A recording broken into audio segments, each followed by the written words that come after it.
Los temas pedagógicos, los más y los menos, divisiones y siempre multiplicadores, áreas, currículas, modelo de país, inversión y paritarias, para que aprendamos, entendamos mejor y sepamos más, en Atardeceres Educación, con Constanza Hey. Así es, señorita Constanza Hey. Vamos a meternos en este tema de el operativo Noche de los Lápices.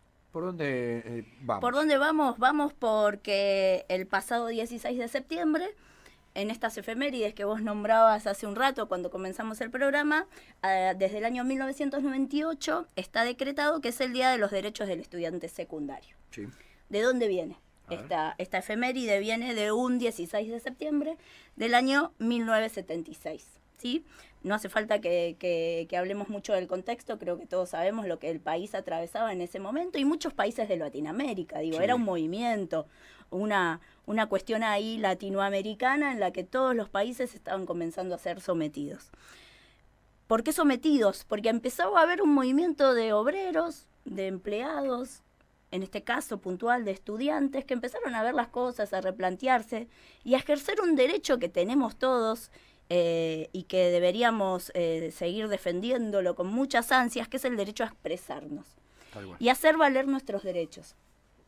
Hablamos de 1975 y yo te pido que te pongas un poquitito a pensar en el contexto, ahora sí, de un año 1975, sui generis, guitarra, Sí. digo, Eva, peronismo, Che Guevara, pibes de entre 16 y 18 años, que por ahí el único mal que hacían eran en estas juntadas empezar a soñar un mundo distinto, ni siquiera un país, porque viste que a esa edad uno se cree re poderoso, no era un país, era un mundo.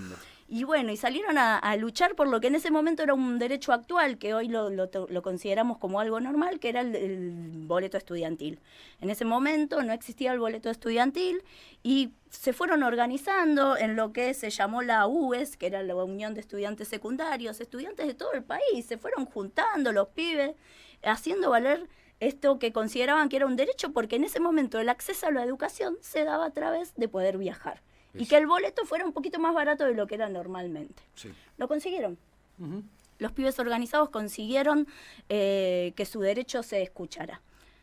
Un año después, este derecho fue revocado por los militares que en ese momento empezaron a ejercer la reorganización nacional.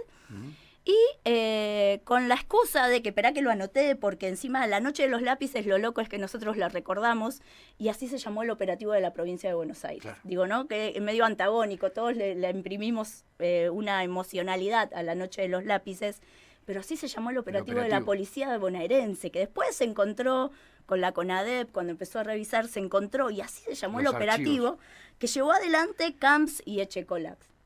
Entonces, nada, personajes siniestros de nuestra historia, perdón que los califique. Se cumple otro aniversario de Julio López. Bueno, y digo, y por ahí caigo en un juicio valorativo, pero son personas detestables de nuestra historia que en ese momento decidieron que este grupo de pibes eran un semillero de subversivos. Sí.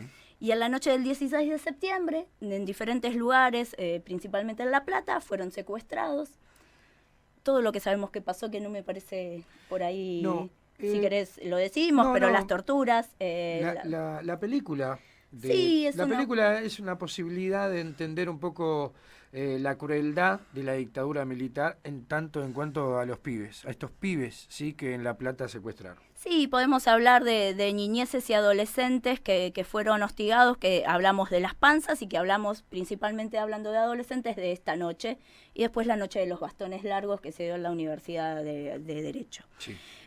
Bueno, el 16 de septiembre, esa noche de 1976, con la excusa, entre comillas, porque para ellos había sido un acto subversivo, el declamar un derecho, 10 adolescentes de entre 16 y 18 años fueron secuestrados.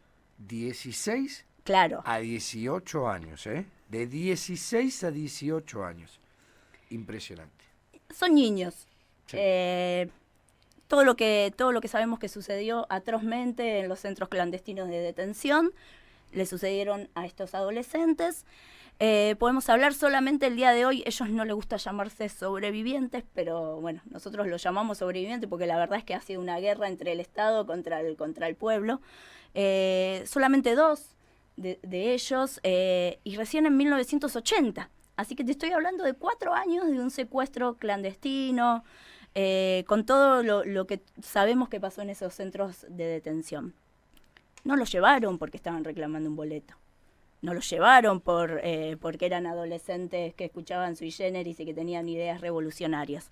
Los llevaron porque había que cortar con un margen de personas o una clase de personas que estaban empezando a pensar distinto y a rebelarse contra un sistema que no nos estaba favoreciendo a ninguna de las clases. Y para generar miedo en los demás pibes. Che, no participes porque te pueden secuestrar. Sí, ¿no?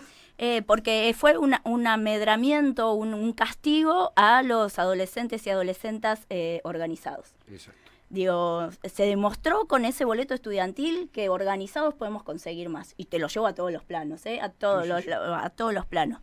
Pero estos pibes fueron amedrentados y con ellos todo su contexto, ¿no? Porque, digo, la teoría del miedo y todas estas cuestiones realmente psicológicamente afectó a una generación que fue diezmada, que fue arrasada y que si querés lo podemos poner en términos de genocidio, porque hoy en día nos faltan esa clase de gobernantes, esa generación de gobernantes. Que le ponga ese nombre también, ¿no? Lo que pasó fue un genocidio también. Sí, digo, y saliendo un poco del contexto y que sabemos es buena la recomendación de ver la película, como decís vos, como un ejercicio de familia para que nuestros pibes y pibas se vean un poco reflejados porque tienen su edad. Digo, yo tengo hijos de 15 años y me 16. pongo en ese lugar, entonces digo... Y yo lo veo como un nene y el pibe se planta y banca sus derechos. Pero bueno, hoy tenemos un gobierno que nos lo permite, digo. Y en esto de los derechos de ayer y de hoy, si van cambiando, si bien van cambiando. Hoy, digo, un derecho a reclamar es la conectividad, el acceso, la posibilidad de acceso a megas, a recursos tecnológicos. Por ahí el tiempo va cambiando. Lo que no tiene que cambiar es la idea de que organizados y juntos podemos conseguir lo que necesitamos y hacer valer nuestros derechos. Ni más ni menos, que nadie te tiene que amedrentar, que nadie te tiene que castigar por defender de una manera justa y legal los derechos que son adquiridos y que nadie tiene derecho a sacártelos. Digo, me parece que para nuestros jóvenes y jóvenes de hoy el mensaje tiene que ser ese. Pibes que fueron amedrentados por pensar, pibes que fueron amedrentados por hacer valer sus derechos para ellos y para todos, que organizado se puede. Entonces digo, desde ese lugar es levantar la bandera de la memoria. Sigamos luchando por nuestros derechos, sigan los pibes y las pibas luchando por sus derechos, que nada, tenemos por suerte un gobierno que nos acompaña y padres de nuestra generación que no vamos a permitir que esos derechos se diezmen. Me parece que ese sería el mensaje principal. Sin lugar a dudas. Lo dijo Constanza Hey.